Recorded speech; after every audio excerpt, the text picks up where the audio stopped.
Welcome to PS classes. My name is Prabha और मैं आप लोगों के लिए लेकर आई हूँ फिजिक्स की वीडियो, जिसमें हम लोग बहुत ही छोटी छोटी डेफिनेशंस के बारे में पढ़ेंगे।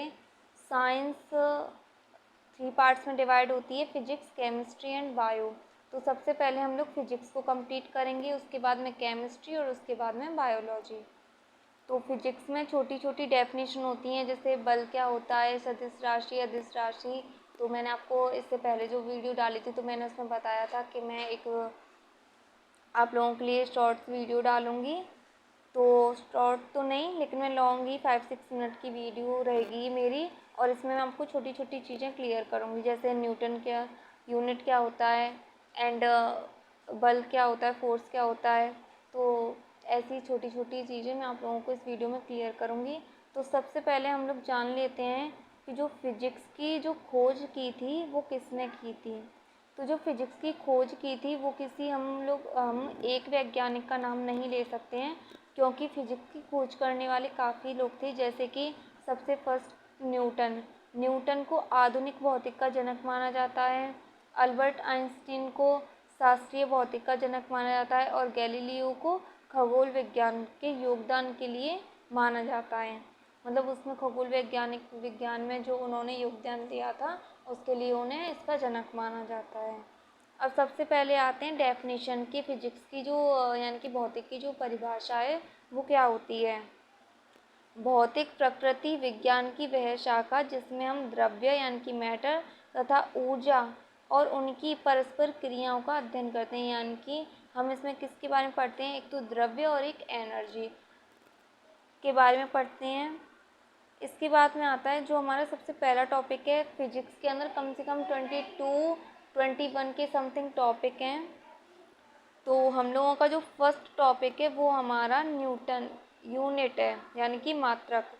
मात्रक क्या होता है, किसी राशि के मापने के निर्देश मानक को मात्रक कहते हैं। अब हमें कोई अपना रूम नापना हो तो हम लोग कैसे नापेंगे अगर जब हमें पता ही नहीं होगा। तो इसीलिए मात्रक यानी कि यूनिट का यूज़ किया जाता है।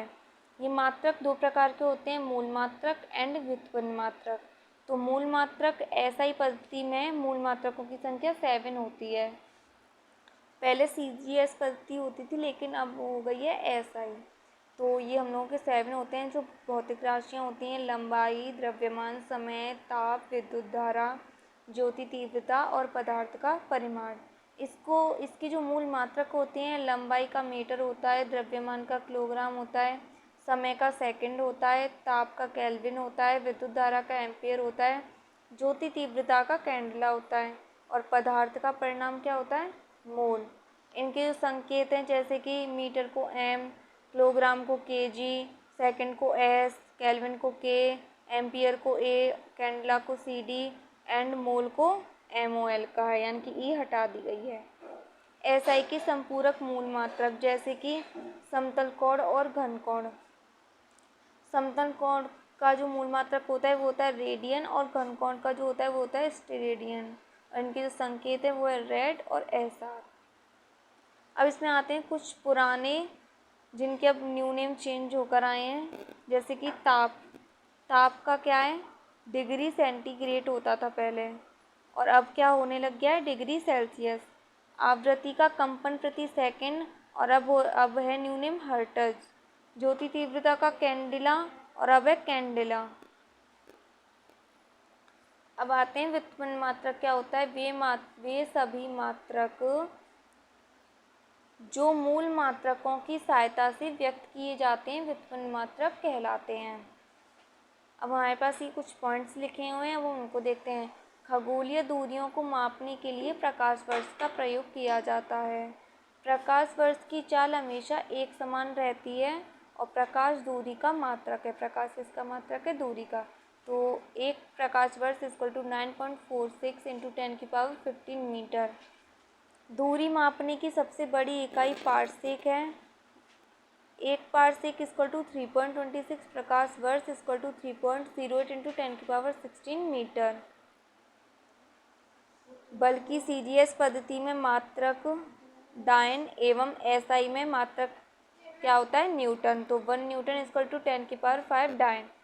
कार्य की CGS पद्धति में मात्रक अग्र एवं SI में मात्रक क्या होता है? जूल। तो 1 जूल इक्वल टू 10⁷ अग्र। आपको मेरी वीडियो पसंद आई हो तो प्लीज़ मेरी वीडियो को लाइक करें, शेयर करें, कमेंट करें एंड सब्सक्राइब करें। Thank you.